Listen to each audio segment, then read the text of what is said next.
Ada ustadz mengatakan maulid itu termasuk dalam khilafiyah. Maulid Nabi bid'ah, pelakunya ahli bid'ah, pelakunya melakukan perbuatan bid'ah, disebut sebagai ahli bid'ah karena melakukan bid'ah. Oh, ini maulid bid'ah, masya Allah, antum tuh bid'ah dari kepala sampai kaki. Ya, saya luar biasa kesal. Kadang ada orang bikin perbandingan begini, maulid Nabi, maulid zaman Nabi tidak ada, coret. Zaman sahabat tidak ada, coret. Zaman tabi'in tidak ada, coret. Zaman ini ada, lalu diserupakan, ya ikut-ikut ke sini. Antum kalau mengamalkan hukum seperti ini fatal. Zakat pakai beras. Zaman Nabi coret. Zaman sahabat coret. Ya, zaman tabi'in coret. Zaman ulama coret. Zaman antum ada bid'ah antum. Cara menyimpulkan hukum bukan seperti ini. Lihat turunannya, lihat dalilnya, lihat pemahamannya, lihat turunan-turunan fikihnya. Ya, bagaimana bisa zakat pakai beras ini jadi? Padahal contoh nggak ada, dalil nggak spesifik. Ayo coba temukan, Nabi zakat pakai beras, temukan. Kalau antum menemukan, masya Allah, saya bermohon kepada Allah supaya Allah mempercepat hajinya antum dan masuk surga tanpa hisab. Tiap hari saya doakan. Tidak cukup dengan amin, cari dulu. Cari di setiap hadis Nabi zakat pakai beras. Saya sampaikan pada antum, sampai kiamat kurang 2 hari, antum nggak akan temukan.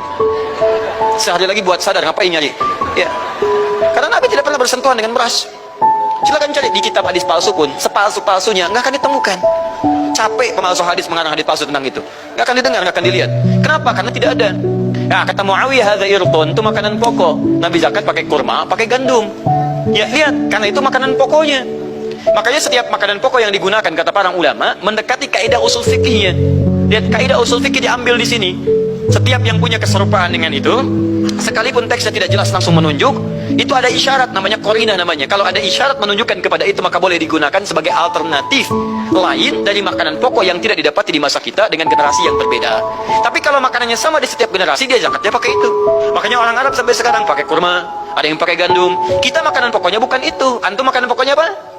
Beras, masya Allah, beras. Baik pemirsa, beras itu makanan pokok bagi hewan yang bertembolok, ya. Ayam, bebek itu beras. Baik, makanan kita nasi, dan nasi bersumber dari beras. Baik, nasi bersumber dari beras. Jadi kalau kita ingin zakat pakai beras, boleh tidak?